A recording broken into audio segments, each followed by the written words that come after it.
வணக்கம். இந்த வாரம் காஃபி வித் சாரால ஆன்மீகம் கலந்த ஒரு சிறப்பு பயணம், வரலாறும் விசேஷங்களும் கலந்த ஒரு பிரம்மாண்டமான முருகன் திருக்கோயிலுக்கு தான் போக போகிறோம். அது எந்த கோயில் அப்படின்னா திருப்போரூர் முருகன் கோயில். நம்ம சென்னையிலேருந்து போகும்போது OMR ரோட்ல பார்த்தீங்கன்னா 45வது கிலோமீட்டரில் இந்த ஒரு கோயில் அமைஞ்சிருக்கு. திருப்போரூருங்கிற அமைதியான அழகான இந்த ஒரு ஊரில் தான் அருள்மிகு திருப்போரூர் கந்தசுவாமி கோயில் இருக்குது. திருப்போரூர் அப்படிங்கிற இந்த பெயரை பிரிக்கும் போது திருப்போர் ஊர் அப்படின்னு மூணா பிரியும். அதுக்கு காரணம் என்ன அப்படின்னு பார்த்தீங்கன்னா, முருகர் இந்த ஒரு ஊர்ல தான் அசுரர்களோட போரிட்டாரு அப்படின்னு வரலாறு சொல்லுது. கோயில் கிட்ட காரை பார்க் பண்ணியாச்சு. கோயிலை சுற்றி இருக்க தெருக்களில் ஒரு தெருவில் காரை பார்க் பண்ணிட்டு இப்போ நம்ம கோயிலுக்குள்ளே போக போகிறோம். உள்ளே போகும்போது நம்ம அப்படியே கோயிலை பற்றி இன்னும் சில விஷயங்களை தெரிஞ்சுக்கிட்டே போகலாம்.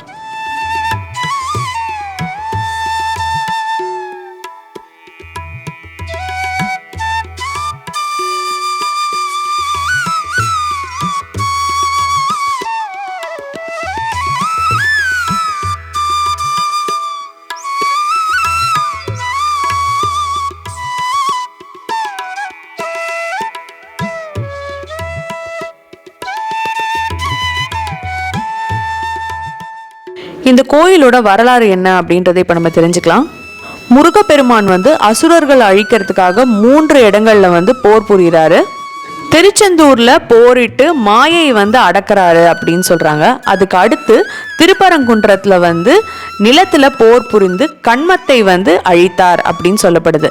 அதுக்கு அடுத்து திருப்போரூர்ல விண்ணில் போர் புரிந்து ஆணவத்தை அடக்கி ஞானம் தருகிறார் அப்படின்னு வரலாறு சொல்லுது. இங்கு முருகர் கந்தசுவாமி என்ற பெயர்ல எழுந்தருளியுள்ளார். பொதிகைக்கு போற வழியில அகத்தியர் முருகனை இங்க தரிசித்துள்ளார். தாரகன்ற அசுரனோட போர் புரிஞ்சதால இந்த இடத்துக்கு போரூர்னு பெயர் வந்தது. அது மட்டும் இல்லாம தாருகாபுரி, சமராபுரின்னு வேறு சில பெயர்களும் இருக்கு. கந்தசஷ்டி கவசத்துல சமரா புரிவாள் சண்முகத்தரசே அப்படின்னு அந்த வரியை பாலதேவராய சுவாமி குறிப்பிட்டிருக்காரு. இந்த கோயில் ஒரு காலத்துல மண்ணுல புதைஞ்சு இருந்திருக்கு. சுவாமி சிலையும் ஒரு பனைமரத்தடியில இருந்திருக்கு. மதுரையில வசித்த சிதம்பர சுவாமியோட கனவுல முருகன் தோன்றி இது பற்றி அவருக்கு தெரிவிச்சிருக்காரு. சிதம்பர சுவாமிகள் இங்க முருகன் சிலையை தேடி கண்டெடுத்து பிரதிஷ்டை செய்கிறார். காட்டை சீர்திருத்தி புதிய ஒரு கோயில் எழுப்புறாரு. கந்த சுவாமியை போற்றி 726 பாடல்களும் பாடுகிறார். சிதம்பர சுவாமிகளுக்கு இங்க உள்ள ஒரு சந்நிதி இருக்கு. வைகாசி விசாகத்தன்று இவருக்கு இங்க குரு பூஜை நடக்கும்.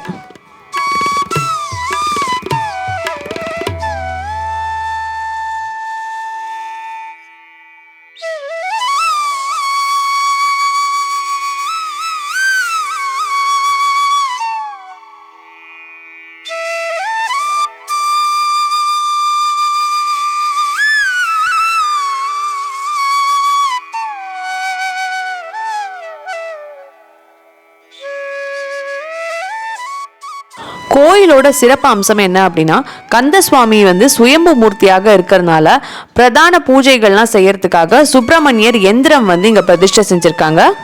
சுயம்பு மூர்த்தியாக இருக்கிற சுப்பிரமணியருக்கு அபிஷேகம் கிடையாது. கூர்ம பீடத்துல, அதாவது ஆமை பீடத்து மேல எந்திரத்துல முருகனோட 300 திருப்பெயர்கள் பொறிக்கப்பட்டிருக்கு. முருகனுக்கு பூஜை முடிஞ்சதுக்கு அப்புறமா இந்த எந்திரத்துக்கும் பூஜை நடக்கும். பிரம்மா, விஷ்ணு, சிவன்னு மும்மூர்த்திகளையும் அம்சமா கொண்டு முருகர் இங்க இருக்காரு. கோயிலோட நேரம் பார்த்தீங்கன்னா காலையில 6 மணிலேருந்து மத்தியானம் 12:30 மணி வரைக்கும், மாலை நேரம் 3:30 மணிலேருந்து இரவு 9 மணி வரைக்கும் திறந்திருக்கு.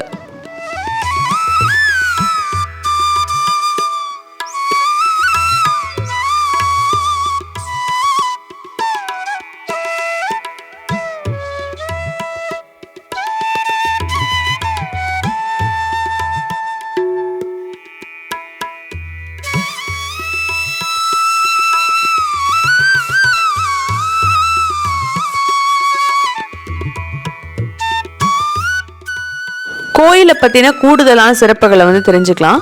இந்த கோயில் பிரளயத்தில் 6 முறை அழிவை சந்திச்சு 7வது முறை கட்டப்பட்ட கோயில் தான் இப்போ இருக்கு. இப்போ நம்ம பார்த்துக்கிட்டு இருக்கக்கூடிய இந்த மரம் கோயிலோட ஸ்தல விருட்சம் வன்னி மரம். இந்த கோயிலை ஓம்கார வடிவத்தில் அமைச்சிருக்காங்க. நம்ம சாமியை தரிசனம் பண்ணிட்டு வெளியே போகும்போது சன்னதியிலிருந்து பார்த்தோம்னா முன்னாடி போறவங்களோட முதுகு பகுதி தெரியாதபடி நுட்பமாக கட்டியிருக்காங்க. இந்த கோயில்ல கொடிமரம் கோயில் கோபுரத்துக்கு வெளியில இருக்கு. சுவாமிமலை, திருத்தணி இந்த கோயில்கள் போல வந்து இங்க சுவாமிக்கு எதிரே வந்து ஐராவதம் வந்து வாகனமா வச்சிருக்காங்க. வள்ளி, தெய்வானை 2 பேருக்குமே வந்து தனித்தனி சன்னதிகள் இருக்கு. இங்க பிரம்மாவோட இடத்துல பிரம்ம சாஸ்தா அப்படிங்கிற முருகனோட ஒரு வடிவம் வந்து இங்க இருக்கு. நவகிரக சன்னதி வந்து இங்க கிடையாது. திருப்போரூர் முருகன் கோயில் ஒரு ஆன்மீக பயணம் மட்டும் இல்லை, நமக்குள்ள வந்து ஒரு விதமான தூய்மையை சேர்க்கிற இடம்.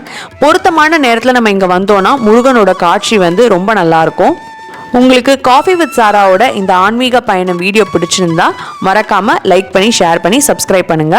மீண்டும் அடுத்த எபிசோட்ல வேற ஒரு புது இடத்துலேருந்து சந்திக்கிறேன். அது வரைக்கும் உங்களிடமிருந்து விடைபெறுவது உங்கள் தோழி சாரா, காஃபி வித் சாராவிலிருந்து. நன்றி, வணக்கம்.